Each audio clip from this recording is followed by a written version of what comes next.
Thank you a great deal. आज का ये जो पत्रकार वार्ता है, ये एक बहुत बड़ा खुलासा है। ये दिखाता है कि किस प्रकार हिंदुस्तान के अंदर एक सरगना है, हिंदुस्तान के अंदर एक ऐसा गैंग है जो कहीं ना कहीं भारतवर्ष को ही नीचा दिखाना चाहता है। भारतवर्ष द्वारा स्थापित किए हुए कीर्तिमानों को ये नीचा दिखाने की कोशिश कर रहा है। और ये सरगना जो है, ये केवल भारतवर्ष में है ऐसा नहीं है। It is an international conspiracy, एक अंतर्राष्ट्रीय साजिश है। और बहुत सारे डॉट्स, बहुत सारे जो कैरेक्टर्स होते हैं वो भारत में भी हैं और भारत के बाहर भी हैं। आज आपने अखबारों में सुबह पढ़ा होगा न्यूज क्लिक के विषय में। न्यूज क्लिक एक पोर्टल है। कुछ ऐसे पोर्टल्स हैं हिंदुस्तान में जो मीडिया का चोगा ओढ़ करके मीडिया बनने की कोशिश करती है, मगर वो मीडिया नहीं है। तो न्यूज क्लिक भी ठीक उसी प्रकार का एक पोर्टल है जो मीडिया हाउस नहीं है, मगर कहीं ना कहीं अपने आप को मीडिया के रूप में दिखाने का प्रयत्न करती है, भरसक प्रयास करती है। और आपने इस खबर में पढ़ा होगा किस प्रकार से करोड़ों रुपए, मैं उसका तथ्य आगे रखूंगा, भूमिका में पहले पूरे विषय को समझौता हूं फिर तथ्य रखूंगा। किस प्रकार करोड़ों रुपए विदेशों से संदिग्ध हिंदुस्तान आए हैं और उनका एक ही मकसद था, हिंदुस्तान के सरकार और हिंदुस्तान का जो सिस्टम है उसको धता बताना, उसको फेल्ड बताना और विदेशों को, विदेश की जो ताकतें हैं और खास करके अन्य देशों का हिंदुस्तान में प्रोपेगेंडा करना। We have seen this most important news article today as to how money trail in fact was there from foreign nations, as to how dubious characters were involved, and the only agenda of these so-called portals, and in this particular one, the portal called NewsClick, the only agenda is propaganda of a foreign nation and demeaning India's name. ये इस प्रकार का एक साजिश भारतवर्ष में चल रहा है। बंधुगण, आप सबने देखा होगा कुछ लोग अपने आप को एक्टिविस्ट कहते हैं, कई लोग इनको अर्बन नक्सल भी कहते हैं, माओइस्ट भी कहते हैं, ये लोग अपने आप को एक्टिविस्ट कहते हैं। ये एक्टिविस्ट और ये जो पोर्टल वाले हैं जो मीडिया का चादर ओढ़ करके अपने आप को मीडिया के रूप में प्रोजेक्ट करते हैं, कुछ विदेशी ताकतें, उसके साथ साथ भारतवर्ष के मेन स्ट्रीम राजनेता भी कुछ ऐसे हैं जिनका एक बिल्कुल सरगना बना हुआ है, एक ग्रुप बना हुआ है और बहुत ही प्लान्ड तरीके से, बहुत ही सामंजस्य के साथ ये काम करते हैं। और इनका मकसद होता है भारतवर्ष में अनरेस्ट फैलाना, भारतवर्ष में अराजकता फैलाना, भारतवर्ष में कंफ्यूजन अर्थात भ्रम की स्थिति को उत्पन्न करना। This is part of an international tool kit. हमने टूल किट के विषय में आपको अवगत कराया था। टूल किट का जो है पूरा का पूरा पर्चा आपके सामने रखा था। बंधुगण, आज ये जो न्यूज क्लिक के बारे में अखबारों में छपा है, जो तथ्य सामने आया है, एक बात स्पष्ट होता है कि ये केवल हिंदुस्तान में कुछ राजनीतिक दल चला रहे हैं, ऐसा नहीं है।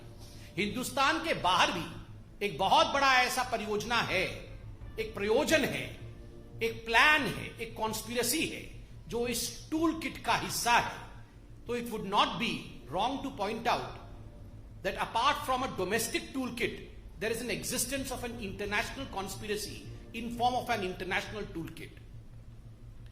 आप सब ने देखा होगा कि जब भी हिंदुस्तान में कुछ अच्छा होता है, हमारी वैक्सीन नीति आप देख लीजिए, पूरे विश्व में हमारे वैक्सीन नीति को लेकर सराहना की गई, वैक्सीन मैत्री को लेकर सराहना की गई। किस प्रकार से हमने अपने देश में, इतने बड़े देश में 130 करोड़ जनता को हम वैक्सीनेट कर रहे हैं, उसमें भी किस प्रकार से हमारे देश को बदनाम किया जाए, हमारी वैक्सीन नीति को बदनाम की जाए, यह कुचेष्टा कुछ लोगों ने, कुछ संगठनों ने, कुछ संस्थाओं ने किया है और कुछ पोर्टल्स ने भी किया है।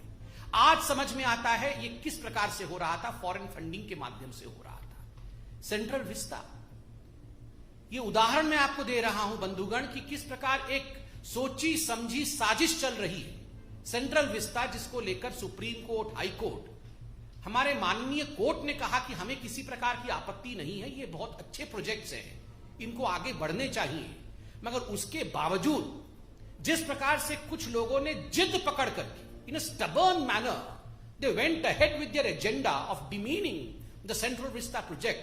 Friends, today we realize it was only because of the fact that foreign funding and foreign conspiracy was playing. Farmer agitation, बंधुगण, प्रधानमंत्री नरेंद्र मोदी और हमारी सरकार फार्मर्स को अन्नदाता मानती है और अन्नदाताओं के साथ किसी प्रकार का अन्याय ना हो, इसलिए हम आगे बढ़ते हैं। किंतु इस पवित्र रिश्ते को किस प्रकार से इसमें दरार डाला जाए, इसमें भी साजिश की गई।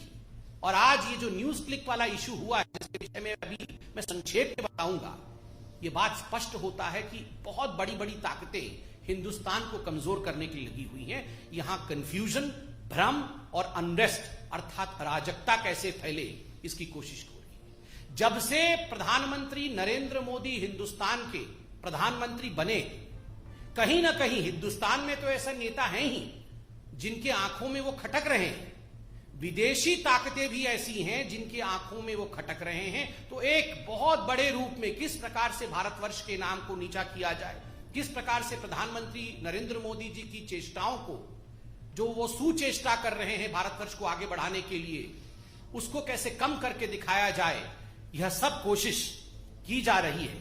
किंतु मैं आप कह सकता हूं कि जनता जनार्दन है, वो मोदी जी पर विश्वास करती है। आज जो न्यूज क्लिक का पूरा विषय आया है, मैं संक्षेप में आपके सामने कुछ चौंकाने वाले तथ्य रखने वाला। बंधुगण, यूं तो कहते हैं कि न्यूज क्लिक एक साधारण पोर्टल है। देखिए, इस पोर्टल का नाम पीपीके के नाम से, PPK news click studio private limited के नाम से है। इसमें किस प्रकार से बाहरी ताकतें फंड भेज रही थी भारतवर्ष में, और किस प्रकार से इन फंड्स को लेकर ये फंड कहां जा रहे थे, किन लोगों को ये फंड दिया जा रहा था, मैं इसका खुलासा अभी करने वाला। ये जो पीपीके कंपनी थी जिसके अंतर्गत न्यूज क्लिक आती है, इन्होंने एफडीआई, फॉरेन डायरेक्ट इन्वेस्टमेंट, विदेशी निवेश को एक्सेप्ट किया, लगभग 10 करोड़ के आसपास, 9.59 करोड़ का। दो मुख्य कंपनियों ने पैसा दिया, जिसका नाम है world wide media holdings LLC, और दूसरा है यूएसए का डेलावेयर, जिसका नाम है WWM।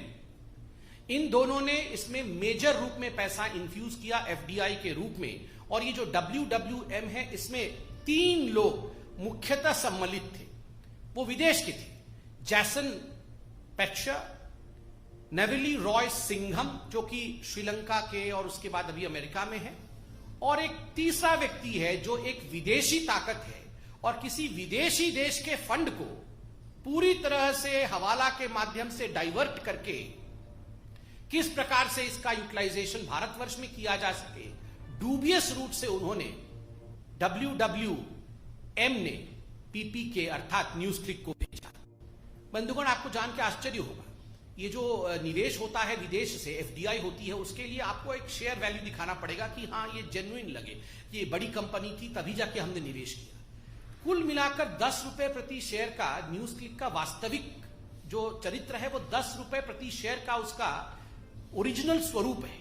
But that was inflated just in order to make news click look as if it was an authentic destination for an FDI, उसको इन्फ्लेट करके 11,510 रुपए का एक शेयर कर दिया गया। अब सोचिए ये षड्यंत्र में कितने लोग इन्वॉल्व थे और किस प्रकार से ये षड्यंत्र काम कर रहा था।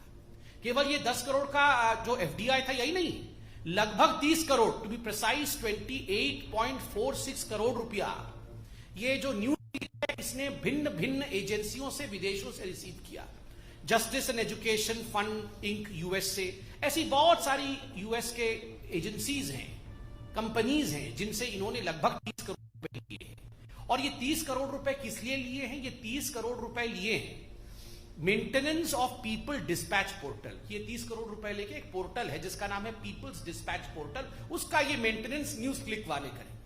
आप जानते हैं ये जो पीपल्स डिस्पैच पोर्टल है, ये किसका है? ये भी ये न्यूज क्लिक वालों का है। अपने ही पोर्टल को मेंटेन करने के लिए यूएस की कुछ कंपनियां, विदेशी कंपनियां, वो इनको 30 करोड़ रुपए दे रहे हैं। और बदले में कहा गया हम आपको एक्सपोर्ट सर्विस देंगे, मतलब हम बहुत बढ़िया मेंटेनेंस करेंगे और आपको बताएंगे कि हमने कैसे मेंटेन किया, हम सर्विस अपना एक्सपोर्ट करेंगे। मगर जब इनके प्रमोटर्स से पूछा गया कि आपने क्या सर्विस एक्सपोर्ट किया, तो उनके पास कोई जवाब नहीं है। अर्थात ये विदेशी ताकतें जो हैं, ये पैसा किन्हीं और कारणों से भेज रही हैं। ये न्यूज पोर्टल के मेंटेनेंस का तो केवल बहाना है, कारण कुछ और है। अब मैं कारण बताता हूं, किन किन लोगों को इस न्यूज पोर्टल के माध्यम से पैसा गया। ये करोड़ों रुपए बाहर से आए, 30-40 करोड़ तो मैंने अभी हिसाब दिया है, न जाने और कितना आया होगा। अब ये पैसा गया कहां?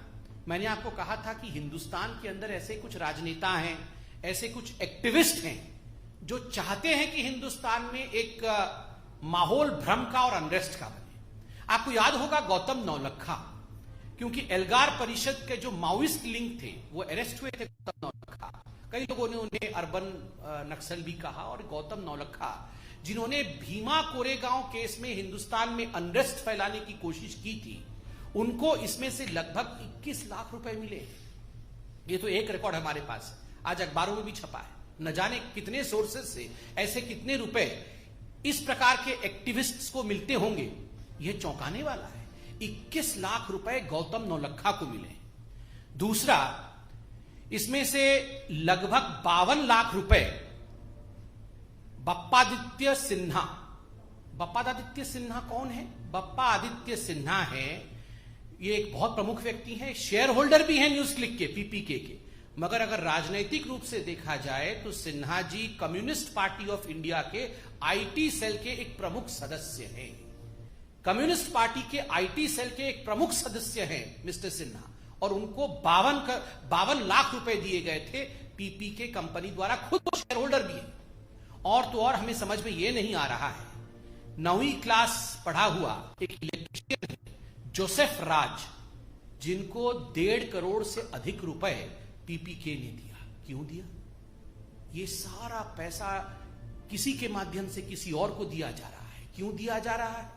देश में भ्रम फैलाने के लिए एक प्राइस टैग है, देश में कंफ्यूजन फैलाने के लिए एक प्राइस टैग है, दूसरे देशों का प्रोपेगेंडा करने के लिए एक प्राइस टैग है, मोदी जी को गाली देने के लिए एक प्राइस टैग है, हमारी सरकार को नीचा दिखाने के लिए एक प्राइस टैग है। असली किसानों के मुद्दे को अगर मोदी जी आगे बढ़ाते हैं, उसको किस प्रकार धता बता दिया जाए, उसके लिए एक प्राइस टैग है।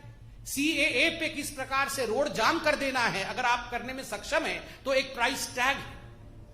जहां भी एंटी इंडिया कोई सेंटिमेंट हो, कोई नैरेटिव हो, उसको आगे बढ़ाने के लिए एक प्राइस टैग है। और यही साजिश विदेशी ताकतों के साथ मिलकर के एंटी इंडिया फोर्सेस कर रही है। आज बीजेपी सिर्फ अंत में इतना ही कहना चाहती है कि जीतेगा तो भारत है, भले कितनी ये देश विद्रोही शक्तियां, देशद्रोही शक्तियां, एंटी इंडिया फोर्सेस चाहे कितना भी काम कर ले, कितनी भी षड्यंत्र कर ले, कितने भी विदेशी देशों से पैसा ले ले, मगर जीतेगा भारत ही, क्योंकि भारत की जनता बुद्धिमान है, समझदार है। इन सभी विषयों पर वो सोच समझकर अपनी कदम आगे बढ़ाती है। धन्यवाद बंधुओं, कोई प्रश्न हो तो अवश्य पूछें।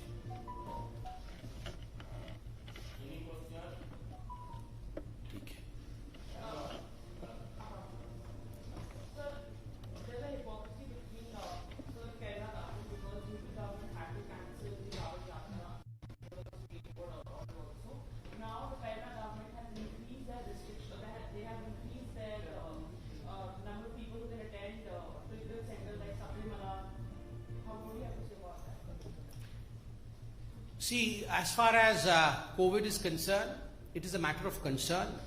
We all have to follow COVID appropriate behavior. The Prime Minister of the country, the government of the day, the Supreme Court and all other courts have instructed us, have advised us accordingly. But I firmly believe that selectivism is something which has been taunted, which has been in fact called out by the citizens of this country. As far as the Kerala government is concerned, the news that has come out today, that despite the fact that the state of Kerala is reeling under high pressures of COVID, we have increased COVID patients there. We have to take great many steps to see to it that people do not fall ill. But is it appeasement? What Kerala government is doing is something which people are asking. I firmly believe that the Kerala government would heed to all these advices and would see to it that the citizens of Kerala are protected.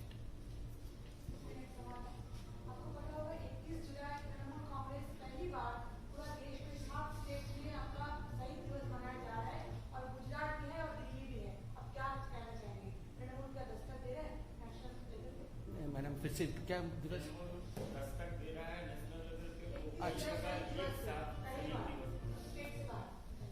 नहीं, state से बाहर शहीद दिवस मना रहा है, अच्छी बात है। वो एक डेमोक्रेटिक कंट्री है हमारी, कोई भी शहादत को अपनी आंखों को नम कर सकता है शहादत में, मगर जो हमारे कार्यकर्ता शहीद हुए हैं बंगाल में, जिस प्रकार से हजारों लोग बेघर हो गए, जिस प्रकार से हमारे पार्टी के माताओं और बहनों के साथ जो ट्रीटमेंट हुआ है, न जाने कितने लोगों को मार दिया गया है, महिलाओं का बलात्कार हुआ। इस विषय में जो एनएचआरसी का रिपोर्ट अभी 2 दिन पहले आया, जिसमें स्पष्ट रूप से कहा गया है there is no rule of law in Bengal, there is law of ruler in Bengal. इस पर ममता बनर्जी क्या कहेंगी? मैं ममता जी से आज निवेदन करूंगा कि जिन भारतीय जनता पार्टी के कार्यकर्ताओं ने लोकतंत्र को अपहोल्ड करने के लिए शहादत दी है, उनके शहादत पर भी ममता बनर्जी कुछ कहें, उनके बलिदान पर भी ममता बनर्जी 2 आंसू बहाएं और क्षमा याचना करें, जिस प्रकार से उन्होंने कानून व्यवस्था की धज्जियां बंगाल में उड़ाई है। Thank you.